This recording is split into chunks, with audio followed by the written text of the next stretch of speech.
আসসালামু আলাইকুম। আশা করি সবাই অনেক ভালো আছেন।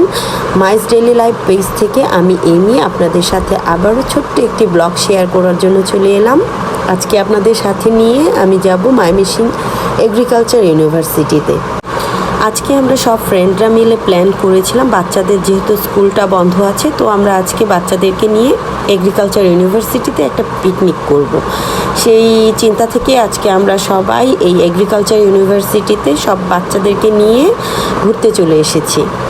আমি এই এগ্রিকালচার ইউনিভার্সিটির হলগুলো দেখছিলাম আর আমার বোনকে বলছিলাম, এই হলগুলোর দিকে তাকালে মনে হয় আগে পড়াশোনা না করে টিং টিং টিং টিং করে প্রেম করে ঘুরে না বেড়ালে হয়তো আমরাও এই হলে থাকতে পারতাম বা এগ্রিকালচার ইউনিভার্সিটিতে পড়তে পারতাম। আসলে যা চলে যায় তা নিয়ে চিন্তা করে কোনো লাভ নেই। যেটা ঘটে গিয়েছে সেটা নিয়ে আফসোস করে মন খারাপ করার মতো কিছু নেই। তবে আলহামদুলিল্লাহ যে পজিশনে আছি, যেভাবে আছি, ভালো আছি। আল্লাহকে অনেক অনেক ধন্যবাদ আমাকে এই পর্যন্ত বা এইভাবে সুখে রাখার জন্য। নিজের অবস্থান নিয়ে আমি সবসময়ই অনেক সন্তুষ্ট। আল্লাহ সত্যি কথা বলতে উত্তম পরিকল্পনাকারী। আল্লাহ যার জন্য যা ভালো সেটাই আমাদের দিয়ে থাকে। তো এখানে কোনো কিছু নিয়ে আফসোস করার কিচ্ছু নেই। আপনাদের সাথে কথা বলতে বলতে আসলে আমাদের সবার যেখানে মিলিত হওয়ার কথা ছিল সেখানে এসে পড়েছি। আমার আগে আমার 3জন ফ্রেন্ড উপস্থিত ছিল, তো তারা আমাকে আজকে হঠাৎ করে দেখে চিনতেই পারেনি। আমি তাদের জোরে জোরে চিল্লায় বলতেছিলাম, এই যে দেখো আমি, এই যে দেখো আমি। তারপর তারা আমাকে নোটিস করছে যে আমি। তো এখানে রিনি ভাবি আমার ছেলেটার সাথে কথা বলছিল, আর মিলা আপু ও চলে আসছিল, তারপর আমাদের তানিয়া ভাবিও চলে আসছিল। এখানে আমাকে নাবিহা আমার বান্ধবী আমাকে হাই বলছিল। আমি তাদেরকে বলছিলাম, ইমাদ একটু হাই বলে দাও, একটা পোজ দিয়ে দাও আমার ব্লকের জন্য। ওখানে ইয়ামুনি আমাকে হাই বলছিল। লিয়ানাকে একটু বললাম সবাইকে হাই বলে দাও। বাংলাদেশকে বললাম, সে খুব পাটশার্ট নিয়ে পরে হাইটা বলল। সে ওই দিন অনেক মুডে ছিল আর কি। আমরা এখানে আরও বাকিদের জন্য অপেক্ষা করছিলাম, তারা আসতে লেট করছিল। আসলে তমা আপু, প্রীতু আপু তারা খাবারের দায়িত্ব নিয়েছিল, তো তাদের আসতে লেট হচ্ছিল। এখানে বাচ্চারাও বলছিল তাদের ক্ষুধা লেগে গিয়েছে, তো তাদের জন্য রিনি ভাবি আবার বিস্কিট বের করে দিয়েছে। তো সাথে আমিও খাচ্ছিলাম, বড়রাও খাচ্ছিলাম, ক্ষুধা লেগে গিয়েছে। এখানে অলরেডি সবাই এসে পড়েছে এবং আমরা আমাদের পিকনিকের জন্য প্রিপারেশন নিয়ে নিচ্ছিলাম। বাচ্চারা খুব খুশি হচ্ছিল যে এখানে আমরা বেডশিটগুলো পাচ্ছিলাম, এর জন্য তারা অনেক এক্সাইটেড ছিল। তো আমরা কিভাবে কি করব কথা বলছিলাম আর সুন্দর করে গোছাচ্ছিলাম। আসলে মেইনলি সব দায়িত্বটা নিয়েছিল তমা আপু এবং প্রীতু আপু। আমরা শুধু অ্যাটেন্ড করেছি। তারা আসলেই সত্যি অনেক কষ্ট করেছে এই প্রোগ্রামের জন্য। এটা আমাদের অনেক দিনের একটা প্ল্যান ছিল যে আমরা এইভাবে পিকনিক করব, কিন্তু আসলে করব বলে আর হয়ে উঠছিল না। তো আমরা সব কিছু আর কি সেপারেট করে নিচ্ছিলাম, কে কে আছে সবার জন্য খাবারগুলো একদম সমানভাবে ভাগ করে নিচ্ছিলাম। তো প্রীতু আপু এখানে প্লেটগুলো দিচ্ছিল।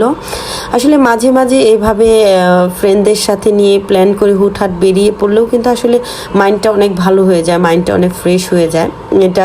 যদিও এটা আমাদের অনেক দিনের ইচ্ছা ছিল, কিন্তু করব করে হয়নি। হুটহাট করে এদিন বলছি যে করব, তো করা হয়ে গেছে। আসলে খারাপ হয়নি, খুব ভালো হয়েছিল। আমি আপনাদেরকে খাবারটা দেখাচ্ছিলাম। এখানে বাংলাদেশ খাবে না, সে শুধু কোক খাবে করছিল। সে খুব রাগ করছে তার আন্টির সাথে। খাওয়া দাওয়া শেষে আসলে আমাদের সুন্দরীদের সবার মুখের লিপস্টিকটা চলে গিয়েছিল, তো আমরা সবাই যার যার মুখ রাঙিয়ে নিচ্ছিলাম। এখানে প্রীতু আপু তার ঠোঁট রাঙিয়ে নিচ্ছে, সুন্দরী এবং রিনি ভাবি, আমিও ছিলাম, কিন্তু আসলে আমাকে ভিডিও করার কেউ নেই, শুধু আমি তাদের ভিডিও করেছি। তারা কেউ আমাকে মায়া করে ভিডিও করে দেয়নি। এখানে সাফিরা, লিয়ানারা খুব খুশি হচ্ছিল।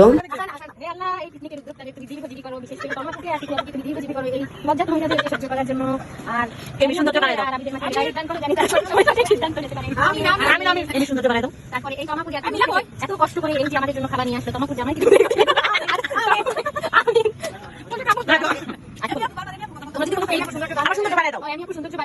এখানে খাওয়া দাওয়া শেষে প্রীতু আপু একটু দুষ্টুমি করে মোনাজাত ধরছে আমাদের সকলের মঙ্গলার্থে।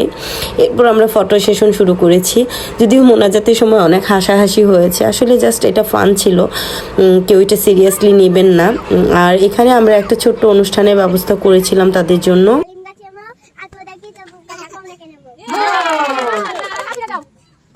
দাঁড়াও,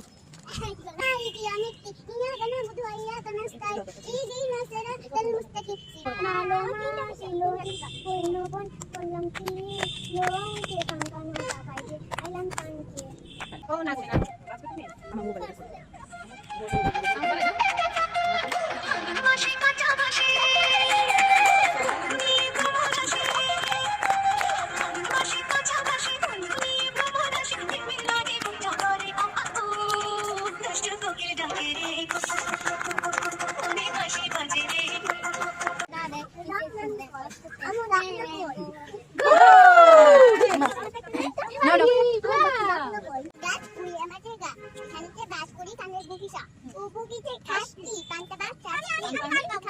এখানে বাংলাদেশকে পারফরমেন্স করতে পাঠাইছি, কিন্তু উল্টা সে আমার উপর খেপে গিয়ে আমাকে থ্রেট মারা শুরু করে দিছে। এখন আমার বান্ধবী দুই ললিতা পারফরমেন্স করছে।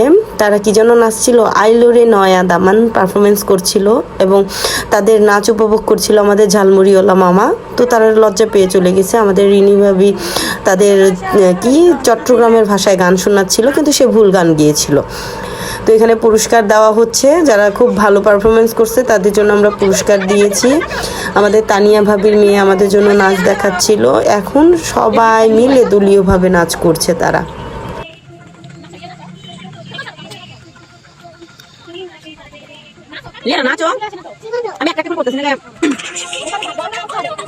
আসলে আমাদের বাচ্চাদের থিম সংই হচ্ছে দুষ্ট কোকিল। তারা যেখানেই যায় দুষ্ট কোকিল গানে নাচবে। আর এখানে একটু বিউটি ভাবি র্যাম শো করছিল। আর এখানে লিয়ানা এবং সাফিরা, তৃষ্ণাকে একটু সাফিরা হেল্প করছে যে তার পারফরমেন্সের জন্য, কারণ তৃষ্ণার লজ্জায় কিছু করতে পারছিল না। তো এখানে আমাদের একটা ভাস্তি পারফরমেন্স করতে আসছে, সে শুধু হেঁটে হেঁটে গুটগুট করে তার গিফটটা নিয়ে চলে গেছে। এখানে আমরা একটু মডেলিং করে নিয়ে আমরা ফুটবল খেলার জন্য চলে এসেছি। আমরা সবাই একটা ফুটবল, যদিও বাচ্চাদের ফুটবলটা ছিল, আমরা এটা নিয়ে দৌড়াদৌড়ি করে কিছুক্ষণ খেলাধুলা করলাম। তো বাচ্চারা অনেক ডিস্টার্ব করছিল, তাই আমাদের খেলাটা ভালো হয়নি। সুন্দর মাঠ পেয়ে আমরা কি করব না করব ভেবে না পেয়ে র্যাম শো শুরু করেছিলাম। তো আমাদের ওইখানে প্রোগ্রাম শেষ করে আমরা জব্বারের মোড়ে চলে এসেছিলাম সবাই চা খাবো বলে, কারণ আমরা এখানে সবাই টি লাভার ছিলাম।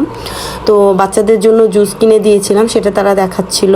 আর আমি আপনাদেরকে একটু জুসের সাথে রোমান্টিক সিন হিসেবে ট্রেন যাওয়াটা দেখিয়ে দিলাম। এখানে আয়রা ছিল আমার বৌমা, সে আমাকে হাই বলছিল এবং সবাইকে আমি বলছিলাম সবাই একটু বাই দিয়ে দাও, সবাই ভালো থাকবেন, আল্লাহ হাফেজ।